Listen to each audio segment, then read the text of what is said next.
Welcome. In this installment of our investigation of microbiology, our Tortora textbook, we're going to do part 2 of chapter 12. We'll look at Protozoa and Helminthes that are disease-causing agents in humans. Protozoa are single-celled animals, and they are quite diverse, and they're chemoheterotrophs, so they're going to parasitize our bodies to get what they need. When you're talking about protozoa, the growing form, there's a life cycle that could be fairly complex. The growing form is called a trophozoite, and division can be by fission or budding, as we've already seen, but schizogony, I don't know if we've touched on that, it's where the cells divide maybe numerous times sequentially without the cells separating. So the nuclei divide to form a multinuclear cell, which then at some point all of the nuclei will mature into individual cells and be released. Schizogony. We'll take a look at that, particularly when we talk about malaria. Conjugation, a sexual reproductive process. Some protozoa produce cysts, which are very tough and a little bit like when you think about endospores. Yeah, analogous to maybe endospores, cysts, tough, dormant forms of the organism that then can persist for a long, long time in some location and then be consumed by the next victim and then regenerate or regerminate.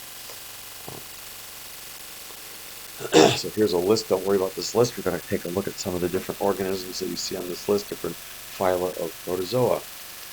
Diplomonads are unique in that they have no mitochondria. They're motile parasites. Giardia intestinalis is a very, very widely distributed throughout the world parasite found in water contaminated with animal or human feces. And so the cysts, again, are these persistent dormant versions of Giardia that will be in the water. And when they're consumed, they will germinate in the intestine and multiply. So the diagnosis is by finding cysts in the feces or trophozoites in the feces. And another interesting thing I thought I would mention, if the person has the history, in other words, they're known to consume some very sketchy water, and they have symptoms of giardiasis, but nothing is seen initially in the feces, then maybe the string test will be used, in which the person will be asked to swallow a string with a weighted gelatinous capsule on the end. It'll go down into the stomach and then from the stomach down into the intestines, and allowed to stay in there for a few hours, and then pull the string back up and examine it for the presence of the Giardia trophozoites. Pretty funny, pretty kind of off-putting, isn't it? There's a picture of some Giardia trophozoites. They look like they have little eyes. Parabasalids also have no mitochondria. Trichomonas vaginalis is the species we'll examine. We'll just mention in our survey. It's a sexually transmitted infection in which these protozoa can inhabit the vagina and cause vaginal or vulval discomfort, discomfort on urination. It can produce a colorless or white or yellow or green vaginal discharge with a fishy odor. So that's the hallmark of Trichomonas vaginalis infection. A rise in vaginal pH is something that predisposes someone to getting the infection upon sexual activity. So allowing the normal microbiota of the vagina, some lactobacillus bacteria that acidify the environment, will potentially prevent those protozoa from growing. You can see some of those trophozoites there. Trichomonas. Hemoflagellates, some bad diseases that they produce. Trypanosomes produce a couple of diseases. They produce sleeping sickness, or African sleeping sickness, as it's formerly known, and is transmitted by tsetse flies. And so these flies produce a bite, and then that introduces the organism into the human body. And then as it grows, it causes brain damage, psychosis, and eventually death. As a fatal disease, a terrible disease indeed. Chagas disease is transmitted by kissing bug. It's interesting, the kissing bug bites on the face typically and defecates at the same time. And then when the victim goes to brush away the bug, they'll slather this feces into the wound, and that causes the infection. And then there's an infection of the GI tract. This can produce a chronic infection for many, many years, and various symptoms and damage to the body. Endemic to rural Mexico, Central and South America, other parts of the world as well. Leishmania is another hemoflagellate. There I go. Transmitted by sandflies, and very broadly distributed in tropical regions or desert regions of the world. Can typically causes skin lesions, but can become systemic and cause severe disfigurement and organ damage. So we should definitely know about leishmania, leishmaniasis. Here's a good picture of a trypanosome fruits. Amoeba that can cause disease. Entamoeba is something that can be transmitted by cysts coming from feces into a contaminated water source, and then consumed by the next host, causing amoebic dysentery. Now, we talked about gastroenteritis. You get an infection of various microbes in your GI tract. You may have vomiting, diarrhea, cramps, those kinds of things. This gastroenteritis, the next probably stage of worsening gastric or intestinal disease, in which is called dysentery, in which there's actually damage to the epithelial lining, bloody stools amidst all the discomfort and so forth. It's a pretty severe case right there. Entamoeba. Acanthamoeba, Naegleria fowleri, can be found in contaminated homemade contact lens solutions, so not a good idea. In fact, it's even unfortunately gotten into some commercially produced. There's one instance that I know of which commercially produced contact lens solutions got some parasites in there and caused a lot of lawsuits and so forth. But typically, it's safe to use your contact lens fluids. But it can be acquired in contaminated swimming water, hot springs, ponds.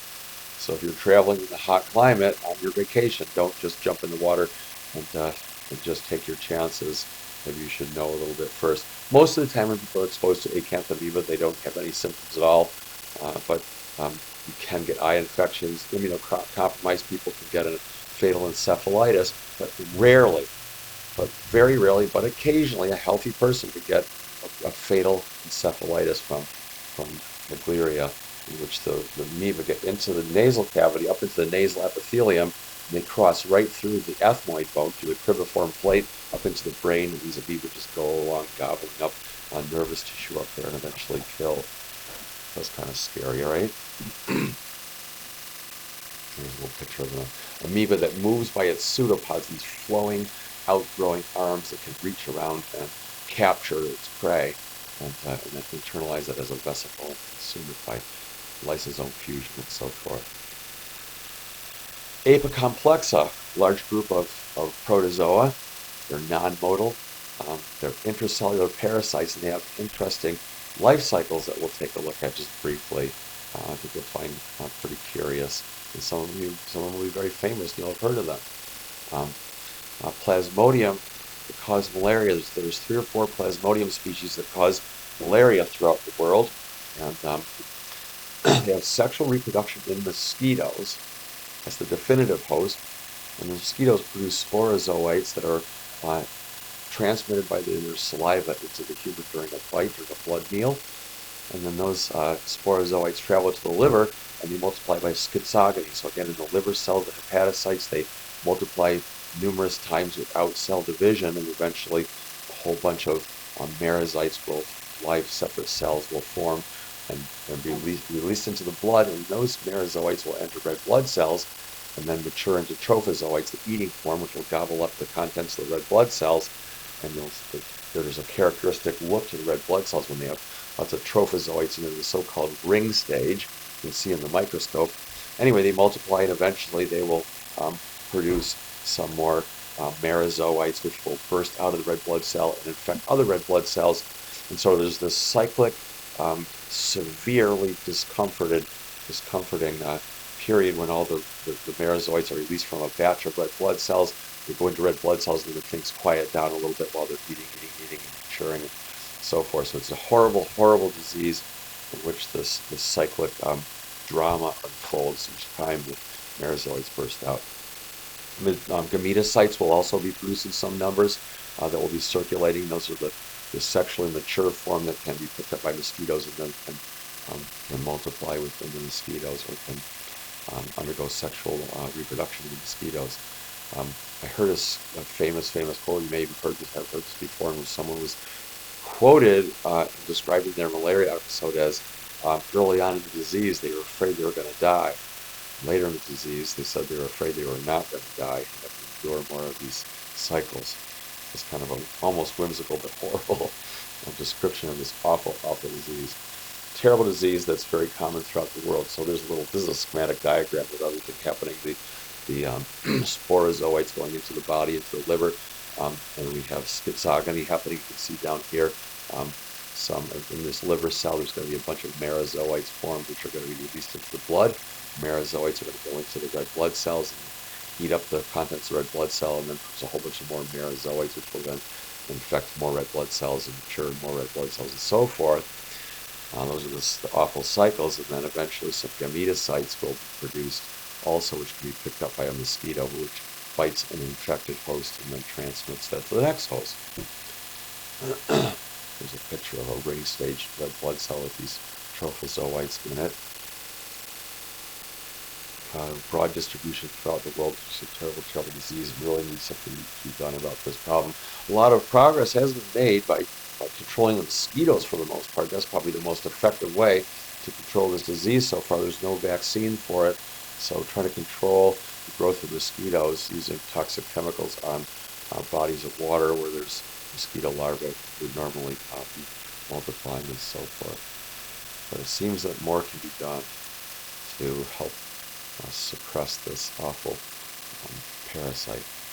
Toxoplasmosis is a fascinating thing. Toxoplasma gondii is transmitted by cats, so the definitive host. And oocytes, eggs, are found in the feces of the cat, which is taken up by humans by handling the cat litter right, trying to clean the cat litter box and so forth. And the reason toxoplasmosis is probably well known to people in the culture is because of the society, is because rarely, not very often, but rarely, someone who has an active toxoplasmosis infection during certain stages of pregnancy can transmit the disease, the infection, to the fetus and cause fetal damage or stillbirth. So it's obviously a very horrific thing to have happen. So even though it's rare, it's something that people get scared of, and oftentimes people, when they find out they're pregnant, want you to get rid of their cat. Not necessary. Something like 30% of Americans are carriers of Toxoplasma gondii, and they're not doing anything. They're dormant, and they're in a latent stage. And pregnancy during that latent stage is even less likely for anything to happen. It's not a common thing at all. And, if you do have a pregnancy, then just the best thing is to have someone else handle the cat litter until the birth. One interesting thing also is that so many people harbor latent presence of toxoplasma that people that become immunocompromised often have reactivation of the parasite in severe disease caused by Toxoplasma gondii. There's a schematic diagram of cats acquiring the parasite from mice, and then sexual reproduction and maturation of the cats, and then the oocysts that are in the cat feces will be either handled by a human and ingested, or ingested by animals, in which undercooked meat could be a vehicle for transmission to humans. So that's the story with Toxoplasma gondii. Cryptosporidium causes a severe diarrheal disease. It's an intracellular parasite of the intestinal epithelium. So it gets into the epithelium and causes a terrible invasion in there, and diarrhea, discomfort. Um, Transmitted via cysts, the feces of cows, cats, dogs, and rodents, as you can see, and especially problematic in people with HIV, with immunocompromised, can cause very, very severe disease. So common problem, pretty routine problem, and somewhat routine problem. People that already have a healthy immune system. Cyclospora. Cyclospora is another apicomplexan that can cause fairly severe diarrheal disease. It's been only relatively recently discovered. It's been recorded or documented to have come into the country on snow peas, raspberries, and strawberries that are imported and then sold in grocery stores. And just again, don't be afraid to eat berries. You buy at the grocery stores. It's very, very, very exceedingly rare out of the hundreds of millions of tons of wonderful produce that we get in this country from outside. So infrequently and so rarely is there a problem. So, especially now that this has happened, there's a lot of scrutiny of handling of and packaging up of these fresh fruits. There's one ciliate type of microorganism. There's a picture of a ciliate that can actually cause human disease, cause Bellentidium coli, can cause intestinal disease, and not much more to say on that one. Very rare and not very common at all. Slime modes, I won't say anything all about slime modes. They are fascinating. There's cellular slime molds, and I forgot even what kind of slime molds, but anyway, they're not disease causing, so unfortunately, we've already got enough stuff to work with, so we're going to let that go. There are some diagrams in your textbook. You could take a look at the very interesting life cycle of those guys. Helminthes. Helminthes are multicellular worm parasites. They do have microscopic larvae, so that's how they get into our conversation here. And the chemoheterotrophs that invade the body will have very elaborate life cycles. So let's take a look at a few different helminths. There are the platyhelminths, flatworms, of which we'll talk about a couple of kinds of flukes, trematodes, and cestodes, tapeworms. And then the nematodes are roundworms. So we'll just look at a few examples just very briefly of each one of those. They tend to have relatively undeveloped, they do have digestive systems, but they're, in some cases anyway, they're less developed because they live right in the digestive tract and they can absorb a lot of nutrients by diffusion right through their epidermis. Not so much nervous system either. They just live in the intestine and wait for the goodies to come right by them. So complex reproduction. Some are hermaphroditic, monoecious. That means they have, each example has both male and female reproductive organs, so they can produce eggs and sperm and produce offspring directly. Dioecious varieties have separate male and female worms, which will produce the gametes and so forth. So that's pretty interesting. So here's a fluke, and this particular fluke, you can see some of the anatomical structurs in there. A sucker to attach itself onto the intestinal wall, and you can see this is a hermaphroditic example. It has ovaries and testes. And there were the little suckers on the head of the animal, and produce some disease. So schistosomes are blood flukes, and schistosomes are a little more complex than that fluke. They have male and female forms. The female body lives in a groove in the male organism. That's how they exist, and there's a sucker and a separate mouth to hold on to the intestinal wall and to eat through, and the female mouth is also seen there.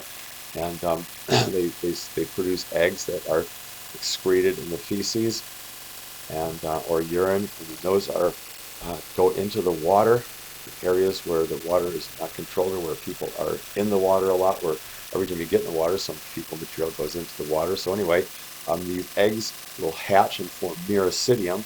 And the miracidia will then enter an intermediate host, snails, and that will form a swimming version called a cercaria. And the cercaria can penetrate the skin and get into the human body. So here's this fisherman he has to fish for a living, and he's exposed constantly to these cercaria It's an extraordinarily common disease in parts of the world, down in Southeast Asia and so forth. And this is the infective cycle.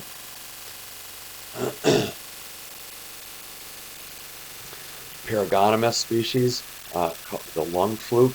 It's another extremely common disease throughout the world, and it has a very similar life cycle.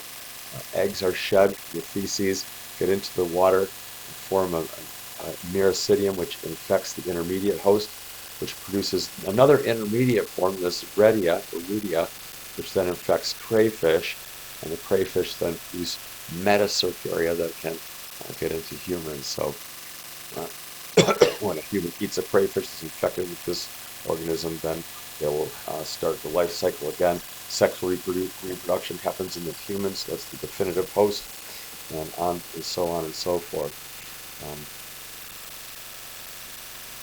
So that's our story for the flukes. Let's look at tapeworms, another type of flatworm. Tapeworms typically have many body segments. They have a head, the scolex, which has an anchoring device to attach it onto the wall of the intestine, the suckers, and then all these different body segments can take in nutrients right through the surface, and the body segments have the reproductive organs right in there, and eventually they'll be shed from the tail end of the tapeworm as proglottids, which can produce mature eggs, which will eventually just find their way into the environment and be transmitted to the next host. So imagine having a 20-foot long tapeworm or several all down in your intestine. Rather off-putting indeed.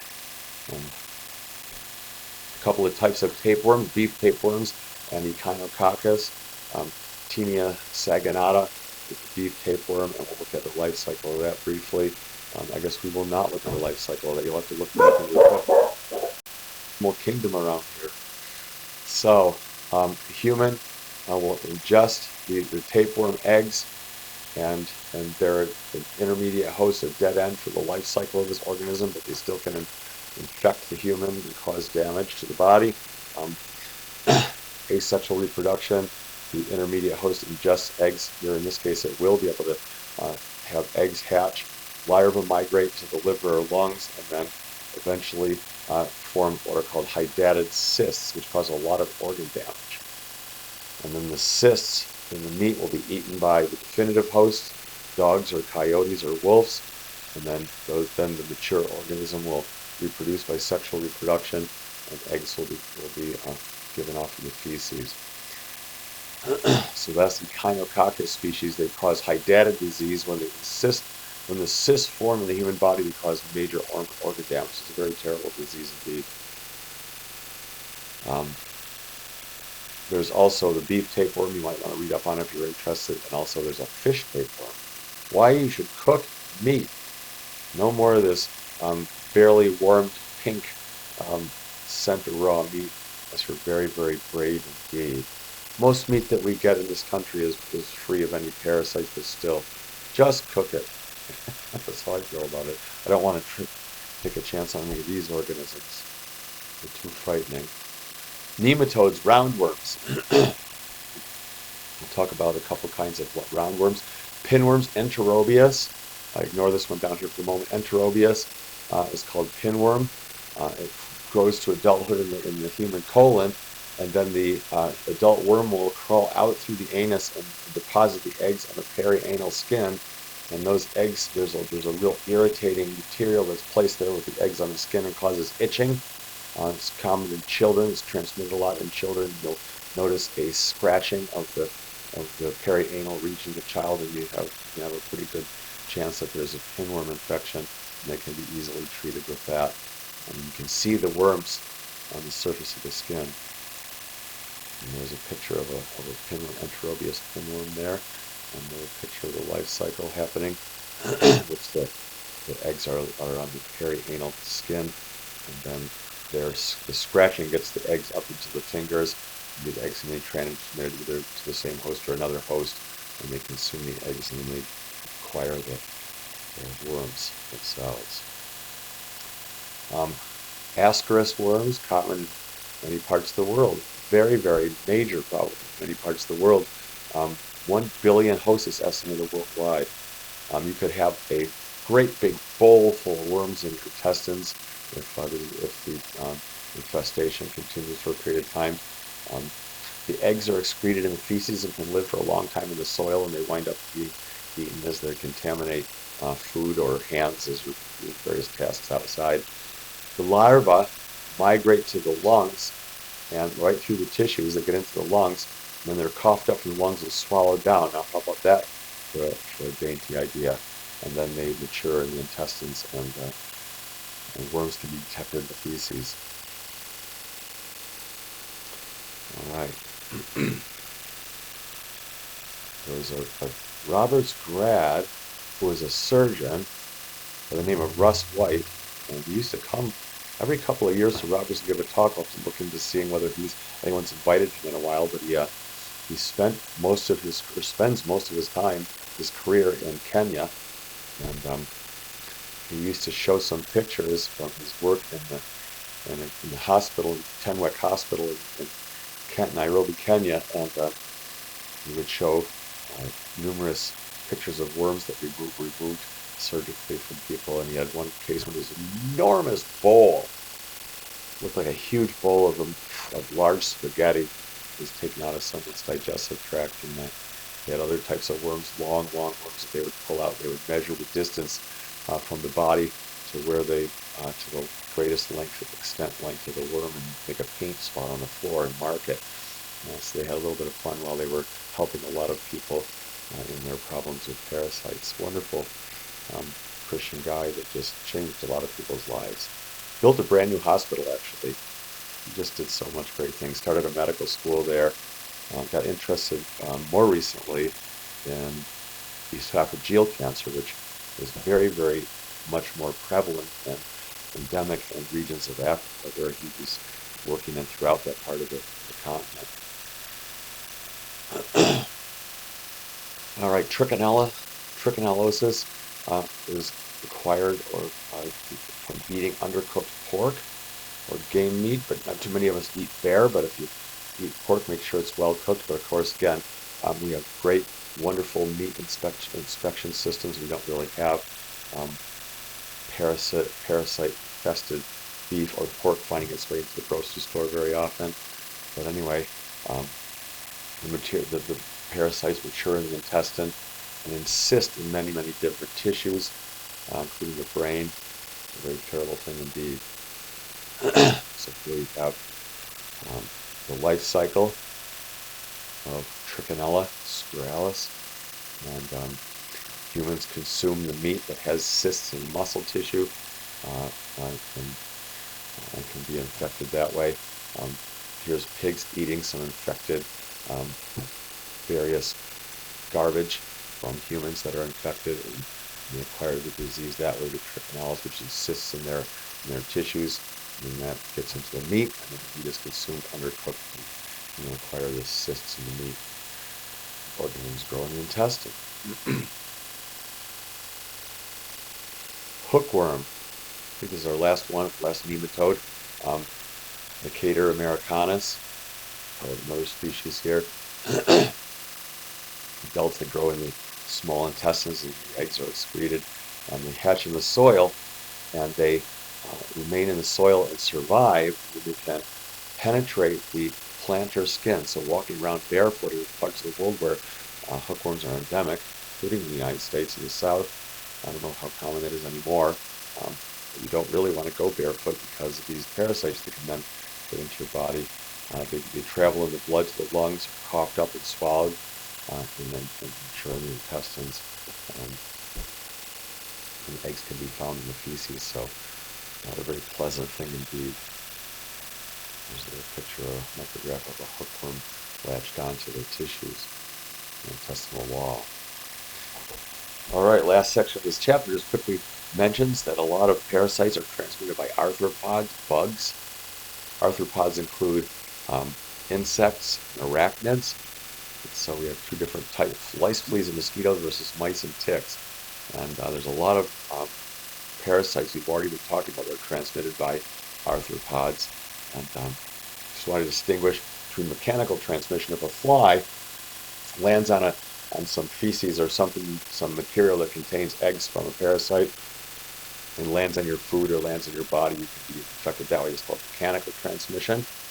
Biological transmission occurs when there's actually the arthropod is the definitive host, and there's multiplication of the vector there. Here's a wonderful picture of a mosquito getting a blood meal and possibly transmitting a disease. There's a tick growing problem in this part of the country with deer ticks that carry Lyme bacteria or